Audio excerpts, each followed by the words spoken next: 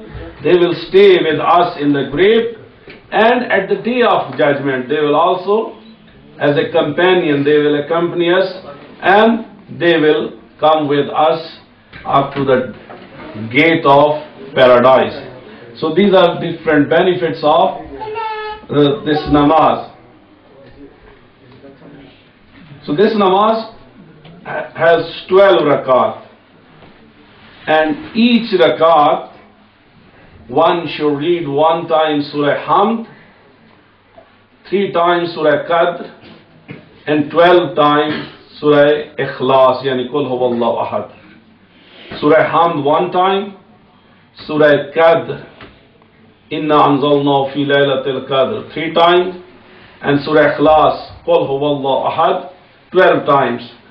So for every namaz you will do niyat, I am reading 2 rakat namaz Laylatul Raghaib. 2 rakat namaz Laylatul Raghaib qurbatan ilallah. So first rakat the same, second rakat is same. And when you will finish 2 rakat, then you will do niyat of other 2 rakat. So in this way, you will do niyat 6 times. And altogether, you will complete 12 rakat. Every rakat you have to read 1 time Hamd, 3 times Surah Qadr, and 12 times Surah Ikhlas. After completing 12 rakat, one should sit down and then we should read 70 times Allahumma salli ala Muhammad an-Nabiy al-Ummi wa ala alihi. An-Nabiy al-Ummi wa ala alihi. Allahumma salli ala Muhammad an-Nabiy al-Ummi. An-Nabiy al-Ummi wa ala alihi. 70 times. Then go into the sajda, and 70 times in sajda one should read Subbuhun Quddusun Rabbul Malaikati war Ruh. Subbuhun Quddusun Rabbul Malaikati war Ruh. After completing 70 times, one should sit down again and should read 70 times Rabbi Ghfir Warham Watajawaz Amma Ta'alamu Innaka Antal Aliyul A'azam.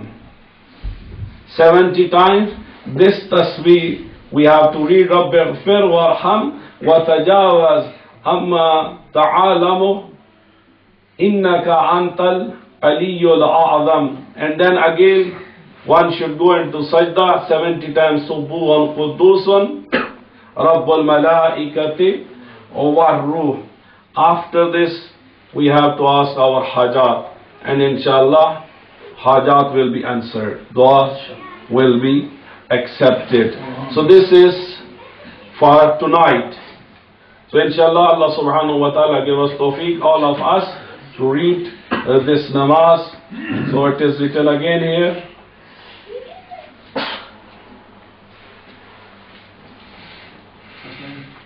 So this is tasbih Allahumma salli ala Muhammad an-Nabiy al-Ummi wa ala alih wa Muhammad wa ali Muhammad salawat. Allahumma salli ala Muhammad wa ali Muhammad. Baradige salawat. Allahumma salli ala Muhammad wa ali Muhammad. Kushnude Imam Zaman Baba Islam salawat. Allahumma salli ala Muhammad wa ali Muhammad. The other amal of this month are on 13th and 14th and 15th of Rajab. These are called Ayamul Bayt. 13, 14 اور 15 رجب کو اس میں بھی آج کے لیے بھی روزہ recommended تھا، اور 13, 14 اور 15 رجب کو بھی روزہ جو ہے رکھنا اس کی بہت زیادہ تاکید ہے. اور 15 رجب کو 13 رجب کی رات کے لیے ہے 2 رکعت نماز. 2 رکعت نماز، ہر رکعت میں 1 مرتبہ سورہ حمد، 1 مرتبہ سورہ یاسین اور 1 مرتبہ سورہ ملک پڑھنی ہے. 13 کی رات کو 2 رکعت نماز پڑھنی ہے، ہر رکعت میں یہی 3 صورتیں. 14 کی رات کو 4 رکعت نماز پڑھنی ہے 2 کی نیت کر کے، اور 15 کو 6 رکعت نماز پڑھنی ہے 2 رکعت کی نیت کر کے، لیکن ہر رکعت میں سیم چیز پڑھنی ہے. تو بہرحال پہلی رات کو 1/3 ہے، دوسری رات کو 2/3 بن جائے گا، تیسری رات کو فل بن جائے گا۔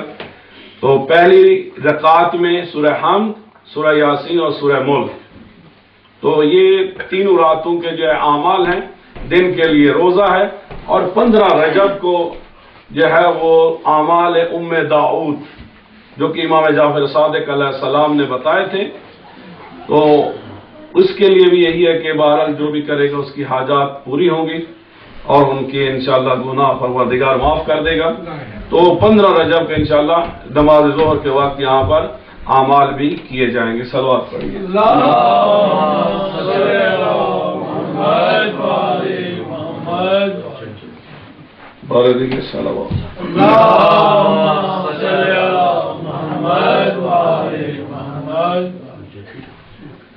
اللهم صل على محمد وعلى محمد۔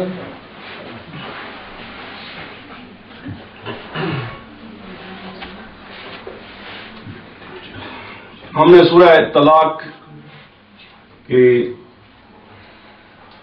آیات 7 تک مختلف جو طلاق کے حوالے سے گفتگو تھی وہ کی ہے۔ جیسے کہ پہلے آپ کی خدمت میں عرض کیا کہ اسلام جس چیز کو پروموٹ کرتا ہے that is the institution of marriage. Islam promotes marriage as well as girls and boys, they are mature physically and mentally, so their parents or themselves, they should try to engage in marriage. And ibadat of a person who is married is 70 times more than the person who is unmarried. And the completion of faith and iman, that also that is hidden in the institution of marriage. And Prophet sallallahu alaihi wasallam, he has highly recommended to the people they should get married as soon as possible, and at the day of judgment Prophet will be proud of his ummah and the number of the people. Even he said those children who were dead due to miscarriage, those will be included in Muslim Ummah, and Prophet sallallahu alaihi wasallam, he will be proud of the number of his Ummah. So this is one thing. Second thing, those people who are getting married, maybe they will face some problem. So if they are facing any problem, so then first of all they should learn how to sacrifice for each other, how to be loyal for each other, how to kill own desires for each other. So if people, they are having tolerance, they are having patience, they are having kindness, they know how to sacrifice, how to do sacrifice for each other, so usually they are not having any problem. Wherever there are egos, wherever there are lot of expectation, then maybe there are a lot of argumentations, and ultimately this relation, this bond of marriage will reach at a stage when maybe they will decide to get divorced. So divorce is something which is shaking the throne of Allah subhanahu wa ta'ala. طلاق اگرچہ جائز ہے، حلال ہے، لیکن اللہ کے عرش کو ہلا دیتی ہے۔ یہ وہ امر ہے کہ جو جائز ہے لیکن اللہ کو ناپسند ہے، تو اس لیے ہمیں کوشش کرنی چاہیے اس کو ایوائڈ کرنے کی۔ لیکن اگر کوئی ایسی سچویشن پیش آ جاتی ہے تو اس صورت میں بھی اللہ تعالیٰ نے ہر چیز ڈیٹیل کے ساتھ بتا دی ہے کہ طلاق کرنے کا، دینے کا مطلب یہ نہیں ہے کہ تم ایک دوسرے کا حق مارو، ایک دوسرے پر ظلم کرو، بلکہ یہ کہا گیا ہے کہ جس عورت کو طلاق دی جا رہی ہے اس کو عدت کا وقت گزارنا ہے، یعنی 3 مہینے اس نے ویٹ کرنا، ویٹنگ پیریڈ ہے اس کے لیے۔ اس عدت کے وقت میں بھی جو اس کو اپنے شوہر کے گھر میں رہنا چاہیے، اور اگر اس پیریڈ میں جو ہے وہ چاہیں تو دوبارہ اپنے میاں بیوی کے طور پہ رہ سکتے ہیں، اور ان کی جو ڈیورس ہے وہ انویلڈ ہو جاتی ہے۔ دوسری بات یہ ہے کہ جتنا شوہر کے پاس مال ہے یا اللہ نے دیا ہوا ہے وہ کائنڈ بنے، جنرس بنے، اور اگرچہ طلاق دے رہے ہیں لیکن پھر بھی جتنا مہربانی کر سکتا ہے، احسان کر سکتا ہے، بھلائی کر سکتا ہے، اس عورت کو وہ مہربانی کے ساتھ، اچھے اخلاق کے ساتھ، بہرحال مال کے حوالے سے یا مسکن کے حوالے سے یا گھر کے حوالے جو بھی مدد کر سکتے ہیں وہ کرنی چاہیے۔ تیسری بات یہ ہے کہ اگر اس میں اگر کوئی کنسلٹیشن کر سکتے ہیں تو وہ ضرور ہونی چاہیے اور پیچ اپ ہونا چاہیے۔ وہ عورتیں کہ جو طلاق کے وقت اگر حاملہ ہیں تو ان کی طلاق کی جو عدت ہے وہ تب تک ہے جب تک بچہ پیدا نہیں ہو جاتا، یعنی جب تک وہ پریگننٹ ہیں تب تک جو ہے وہ ان کا عدت۔ باقی سب کے لیے چاہے کوئی یائسہ ہو، یائسہ یعنی ایسی عورت کے جن کے مینسز ختم ہو گئے، یا بعض بچیاں جو ہے وہ مینسز شروع ہونے سے پہلے ان کی شادی اگر ہو جاتی ہے، دونوں صورتوں میں بھی 3 مہینے عدت ہے۔ لیکن وہ عورت کے جو حاملہ ہے اس کی عدت ممکن ہے کہ یہ کم بھی ہو، ممکن ہے 1 مہینہ ہو جائے، کیونکہ ممکن ہے بچے کی ولادت 1 مہینے کے بعد ہو جائے، یا ممکن ہے 9 مہینے کے بعد ہو جائے، یعنی حاملہ عورت کی عدت جو ہے وہ بچے کی ولادت تک ہے۔ بہرحال یہ مختلف چیزیں ہیں، اللہ تعالیٰ نے بار بار کہا ہے واتقوا اللہ، لوگوں اللہ کا خوف کرو۔ اگر تم طلاق تک نوبت تمہاری پہنچ بھی گئی ہے تو تب بھی اللہ کا خوف کرو، اگر ہو سکتا تو طلاق نہ دو، اگر طلاق ہو رہی ہے تو تب بھی ایک دوسرے پر تہمت اور الزام اور ظلم اور زیادتی نہیں ہونی چاہیے۔ اچھے تعلق کے ساتھ، اچھے سلوک کے ساتھ، حسن اخلاق کے ساتھ جو ہے تم ایک دوسرے سے الگ ہو جاؤ، کیونکہ ظاہر ہے کہ طلاق کی صورت میں اگر بچے ہیں تو بچے سفر کریں گے یا پھر فیملی سفر کرتی ہیں۔ ایون بہرحال جیسا بھی معاشرہ جہاں بھی ہو، آزاد ہو یا جیسا بھی ہو، ہمارے بہرحال انڈیا پاکستان میں تو جس کو طلاق ہو جائے چاہے وہ مرد ہو یا عورت ہو ان کو کوئی دوبارہ اچھا رشتہ نہیں ملتا، لیکن یہاں بھی یہی ہے کہ کوئی اچھی نگاہ سے نہیں دیکھا جاتا، اور سائیکالوجیکلی بھی جو ڈیورس ہو جاتے ہیں وہ مرد ہو یا عورت وہ پھر کبھی سیٹ ہو کے اپنی زندگی میں نہیں رہ سکتے۔ تو اس لیے کوشش، حتمی کوشش یہی کرنی چاہیے کہ ہمیں اس چیز سے ایوائڈ کرنا چاہیے، یعنی نوبت ہی نہ آئے کہ کوئی کسی کو طلاق دے۔ صلوات پڑھیے۔ اللہم صلی علی محمد و آل محمد۔ بسم اللہ الرحمن الرحیم۔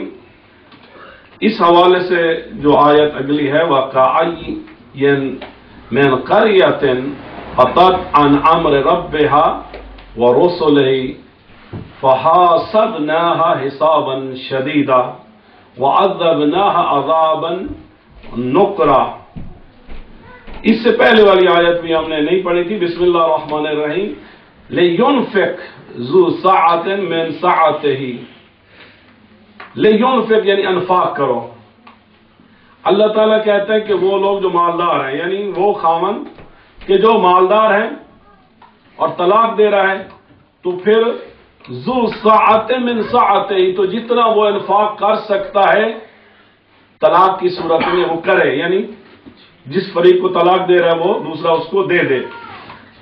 وَمَنْ قُدِرَ عَلَيْهِ رِزْقُهُ فَلْيُنْفِقْ مِمَّا آتَاهُ اللَّهُ، اور ممکن ہے کہ بعض لوگ غریب ہوں یا ان کے پاس اتنا مال نہ ہو تو اللہ تعالیٰ کے مما عطا اللہ، اللہ تعالیٰ نے اس کو جتنا عطا کیا ہوا ہے، جتنا مال دیا ہوا ہے اس مال میں سے پھر بھی وہ، یعنی جن کے پاس زیادہ ہے وہ زیادہ فیور کریں، جن کے پاس کم ہے وہ کم فیور کریں، لیکن کریں ضرور۔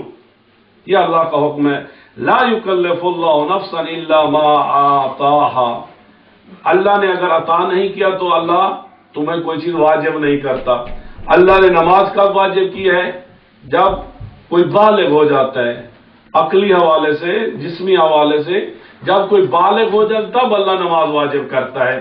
اسی طرح روزہ ہے، اب اگر کوئی مریض ہے، کوئی سفر میں ہے، اللہ تعالیٰ اس کی چھوٹ دے دیتا ہے، یعنی پہلے اللہ مال دیتا ہے یا صلاحیت دیتا ہے یا ایبیلٹی دیتا ہے یا سکل دیتا ہے، پھر کوئی چیز اللہ کہتا ہے کہ اب اس کو کرو۔ تو یہاں پر بھی اللہ تعالیٰ یہی فرما رہا ہے کہ لا یکلف اللہ نفسا الا ما آتاہا، اگر اللہ نے تمہیں کچھ دیا ہوا نہیں ہے تو اللہ تم پہ کوئی واجب بھی نہیں کر رہا، تو جو کچھ اللہ نے تمہیں دیا تم جانتے ہو، تو تو جتنا دیا ہوا ہے اس میں سے تم ایک دوسرے کے ساتھ احسان کرو، بھلائی کرو اور انفاق کرو۔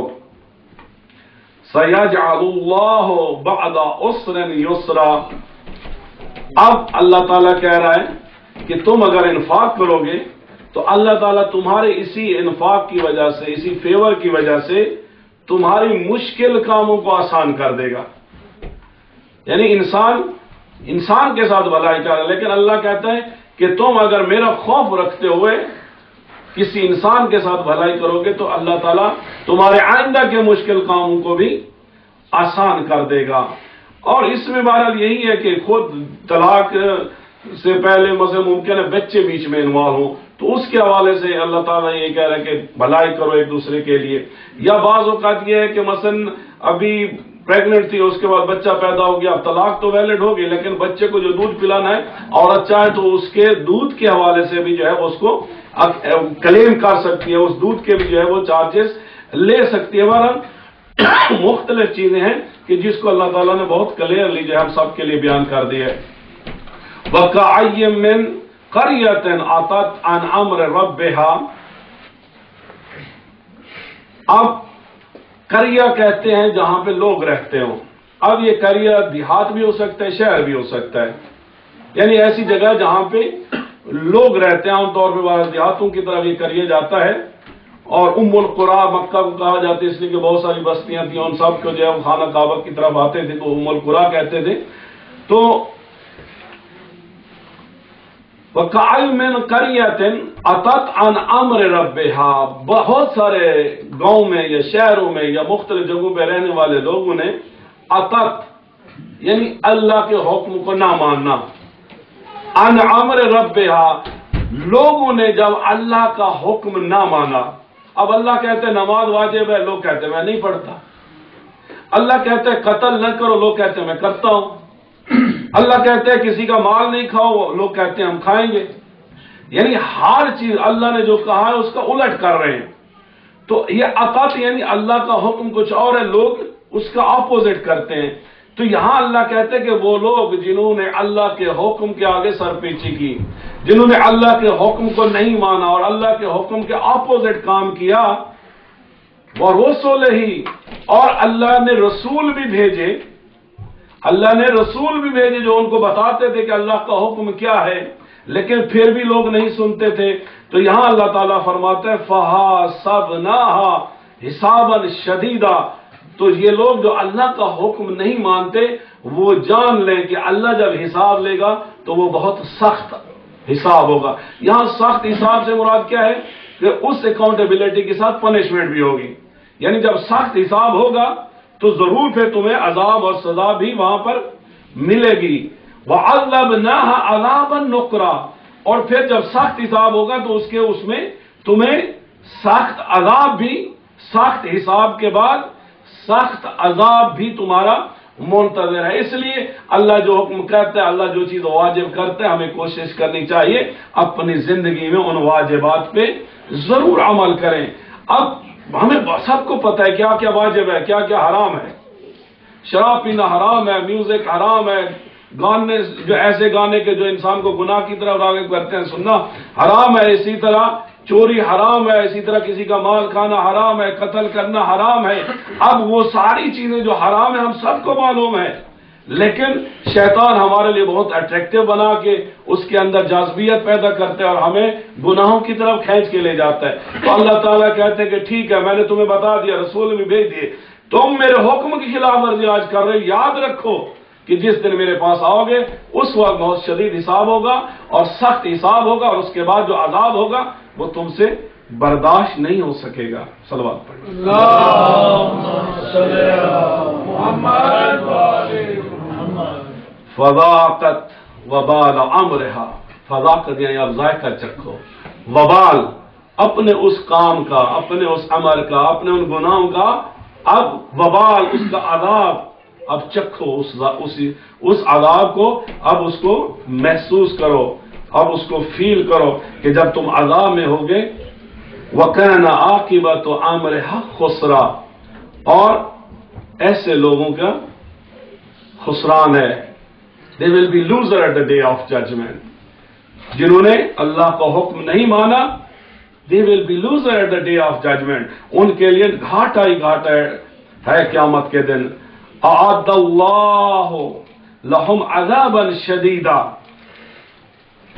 اب جنہوں نے یہاں کیا ہے، جو اللہ کے دشمن بنے، یعنی جس نے بھی اللہ کے حکم نہیں مانا تو وہ اللہ کہتے وہ میرا دشمن، اور جو بھی اللہ کا دشمن ہے تو اللہ کہہ رہا ہے اس کے لیے عذاب شدید ہے. فاتقوا اللہ، لوگوں خوف کرو، آپ بھی اپنے دلوں کو اللہ کی محبت کے لیے پاک کرو، گناہ مت کرو، اللہ نے جس چیز کو حرام کیا اس کے قریب مت جاؤ. اور پھر جب تم تقوی اختیار کرو گے، اب تقوی کے ساتھ دو بڑی امپورٹنٹ باتیں اللہ تعالیٰ نے کی ہیں. وہ کون سی ہیں؟ فاتقوا اللہ یا اولی الالباب.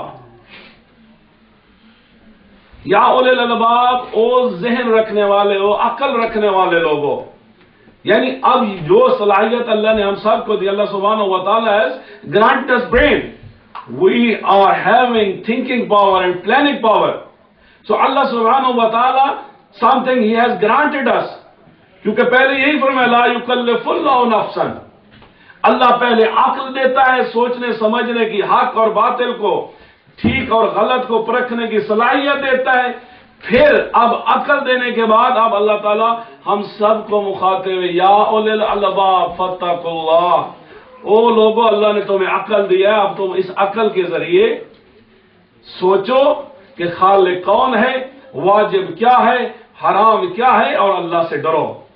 ایک بات جس کو اللہ تعالیٰ نے مخاطب کیا وہ کہ یہ صاحبان عقل کو. اس کے بعد دوسری بات کہ الذین آمنوا.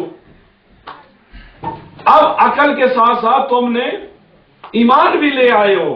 اب جو لوگ مومن بن گئے اپنے اس ایمان کا تو خیال کرو. یعنی اللہ تعالیٰ دونوں چیزوں کو، سب انسانوں کے پاس عقل ہے، جس چیز کے پاس عقل ہے اللہ تعالیٰ ان سب کو مخاطب ہے. اس کے بعد جو مومن ہے اور پھر حرام کام کرتا ہے، پھر گناہ کرتا ہے، تو اللہ تعالیٰ نے ایک طرف کہا تمہارے پاس عقل ہے، دوسری طرف تمہارے دل کے اندر ایمان ہے. تم اپنی عقل کا بھی لحاظ کرو اور اپنے ایمان کا بھی خیال کرتے ہوئے کم از کم جن چیزوں کو اللہ نے حرام کیا ہے ان کی طرف مت بڑھو. قد انزل اللہ الیکم ذکرا، کہ اللہ تعالیٰ نے تمہاری طرف کیا نازل کیا ہے؟ ذکر. اب یہ ذکر قرآن بھی ہے، ذکر خود اللہ کو یاد کرنا بھی ذکر ہے. اہل بیت بھی جو ہے وہ اہل ذکر ہیں. تو اس لیے اہل بیت ہوں یا یہ قرآن ہو تو یہ مختلف چیزیں جو ہے یہ ذکر کے اس میں آتی ہیں. لیکن خود سب سے بڑی بات یہ ہے کہ قرآن جو ہے وہ ذکر. اللہ تعالیٰ اب یہاں پہ یہی فرما رہا ہے کہ تمہارے پاس یہ ذکر موجود ہے، اس ذکر سے تم اس کو پڑھو، اس کو سمجھو، اور اس کے بعد جب ظاہر سمجھ لو گے تو خود بخود انسان جو ہے وہ گناہوں سے دور ہو جاتا ہے. رسولا یتلو علیکم آیات اللہ مبینات لیخرج الذین آمنوا وعملوا الصالحات من الظلمات الی النور ومن یؤمن باللہ ویعمل صالحا یدخلہ جنات تجری من تحتہا الانہار خالدین فیہا ابدا قد احسن اللہ لہ رزقا. اب اس آیت میں اللہ تعالیٰ یہی فرماتا ہے رسولا یتلو علیکم، کہ میں نے رسول بھیجا، رسول اللہ صلی اللہ علیہ وسلم کو کتاب بھی دی. اب وہ رسول کیا کرتے ہیں؟ یتلو علیکم آیات اللہ، اور اس کتاب سے وہ اللہ کی آیات کو تمہارے لیے پڑھتا ہے، تلاوت کرتا ہے. مبینات جو بہت اوپن ہے، بہت کھلی ہے، تمہارے پاس بھی ہیں، تم بار بار بھی پڑھ سکتے ہو. رسول نے بھی پڑھی اور ہر چیز اس کے اندر بڑی کلیئر ہے. اب رسول جو ذکر کرتے ہیں، جو آیات پڑھتے ہیں، اس کا فائدہ کیا ہے؟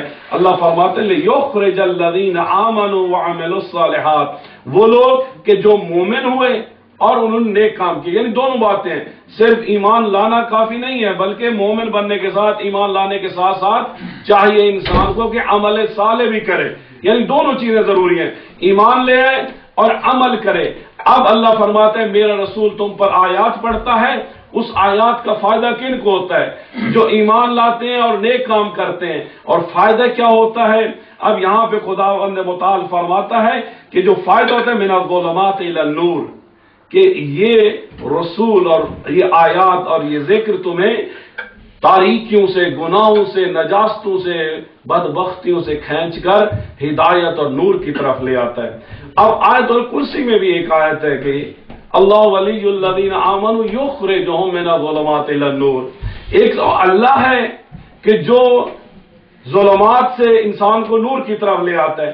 یہاں پہ اس آیت کے مطابق اللہ کا رسول ہے کہ جو مومنوں کو ظلمات سے، تاریکیوں سے، گناہوں سے، بدبختیوں سے لے کے ہدایت اور نور کے راستے پہ لے آتا ہے، کیونکہ اللہ اور رسول کا راستہ جدا نہیں ہے۔ اللہ جب خود لے آتا ہے تو ممکن اسی وسیلے سے لے آتا ہو۔ اللہ تعالیٰ خود بھی ہدایت کرتا ہے، اللہ اپنے رسولوں اور کتابوں کے ذریعے بھی ہدایت کرتا ہے۔ جو بھی ہادی انسان کو صراط مستقیم پر لے جاتا ہے، حقیقت میں وہ ظلمت سے نور کی طرف لے آتا ہے۔ اور دوسری بات یہ ہے کہ جہاں جہاں بھی اللہ نے لفظ یہ ظلمات استعمال، یعنی جمع کا صیغہ استعمال کیا، نور واحد کا صیغہ ہے، یعنی نور اور ہدایت ہر طرف جہاں سے بھی ہو وہ ایک ہی مرکز ہے، اللہ، یعنی نور کا منبع اور مرکز ایک ہی ہے، واحد سورس ہے، اور وہ کیا، اللہ ہے۔ لیکن ظلمات بہت سارے ہیں، شیطان ہے، ابلیس ہے، شیاطین ہیں، گناہ ہیں، نجاسات ہیں، حرام ہیں، بہت ساری چیزیں ہیں، تاریکی ہیں، ضلالتیں ہیں، گمراہی ہیں، لیکن وہ بہت ساری چیزیں ہیں۔ اب ان ظلمات سے اللہ اور اللہ کا رسول یا امام جو ہے وہ انسان کو نور کی طرف لیتے ہیں، اور پھر وہ لوگ جو ایمان لے اور نیک کام کیے تو اللہ تعالیٰ ان کو بہشت کے اندر داخل کرے گا۔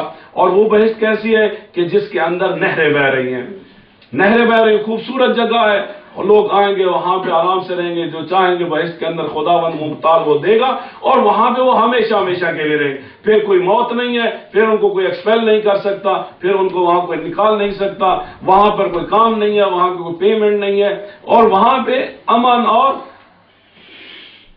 خوبصورت زندگی ہے کہ جو محمد و آل محمد کے ساتھ انسان وہاں پہ رہے گا۔ قد احسن اللہ لہ رزقا، اب اللہ سے بہتر کون رزق دینے والا ہے؟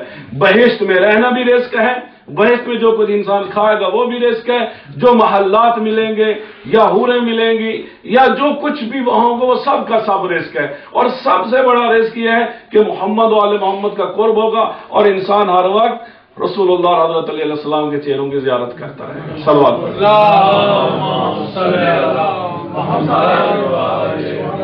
جی کہ آپ نے فرمایا کہ یہ جو اعمال آپ نے کرنے ہیں مغرب کی نماز کے بعد، جی جی یہ آپ کریں، گھر کریں، یہاں کریں، تو نماز میں وہ گھر جگہ پڑھنا ہے، عشاء کی افضل عشاء کی بات ہے، جی، تو افضلیت نماز پر یا اعمال پر؟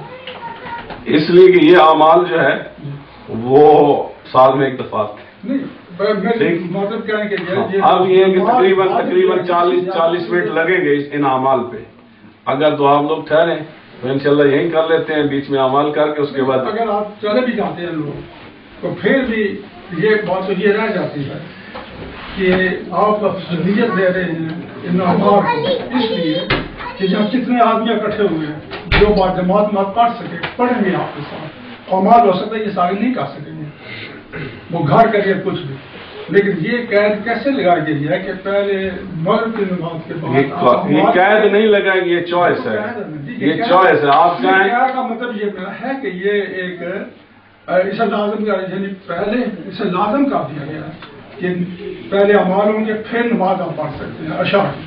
دیکھیں واجب ہے، آئمہ طہار نے جو یہ اعمال بتائے ہیں، اب جو وقت بتایا ہے وہ یہی ہے مغرب کی نماز کے بعد اور عشاء سے پہلے۔ اب یہ وقت ہے، اگر ہم نماز پڑھ لیتے ہیں تو شاید وہ چیز جو فضیلت ہے وہ ممکن ہے ضائع ہو جائے۔ عشاء کی نماز پڑھ لیتے ہیں اور اس کے بعد کرنے کو کیے جا سکتے ہیں، مستحب اعمال ہیں، ٹھیک ہے، کرنے کو عشاء کی نماز کے بعد بھی کیے جا سکتے ہیں، لیکن بہرحال جو کچھ بتایا گیا ہے معطار کی طرح سے وہ ہم نے بتا دیا ہے، باقی آپ صاحب اختیار ہیں، جیسے آپ کہیں گے ویسے کر لیں گے۔ صلوات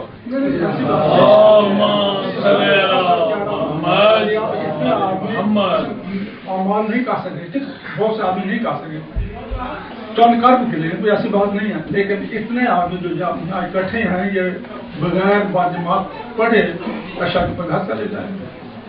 بہرحال وہ عشاء عشاء کی نماز جماعت ہر روز مل سکتی ہے، یہ 12 سال میں ایک رات ہے. یہ جی. مولانا صاحب نے کیا جو آپ نے فرمایا ہے کہ نماز جو ہے عشاء کے اور مغرب کے درمیان پڑھنے ہیں، کیا یہ فرمان معصوم ہے یا کسی کی کتاب میں لکھا ہوا ہے؟ یہ آپ سب کے پاس ہو کہ وفاتی الجنان، تو اس میں یہ ظاہر ہے کہ جب ہم معصوم کا فرمان کہتے ہیں تو سب معصوم جو ہے ان کا سورس رسول اکرم صلی اللہ علیہ وآلہ وسلم ہی ہوتے ہیں، تو وہاں سے جو ہے وہ بیان کی جاتی ہے. تو آئمہ اطہار نے جو ہے جو اعمال بتائے ہیں اسی کے حساب سے جو ہے. آپ بھی بجا فرما رہے ہیں، شاہ صاحب کا کوشچن بھی ہم سمجھ سکتے ہیں کہ نماز فضیلت ہے یا مال فضیلت ہے، لیکن کیونکہ یہ اعمال جو ہیں معصوم علیہ السلام نے ہمیں فرمایا اس طرح پڑھنے ہیں، کوئی حل نہیں. اگر میں بعد میں پڑھ لیں بہتر ہے، بعد میں پڑھ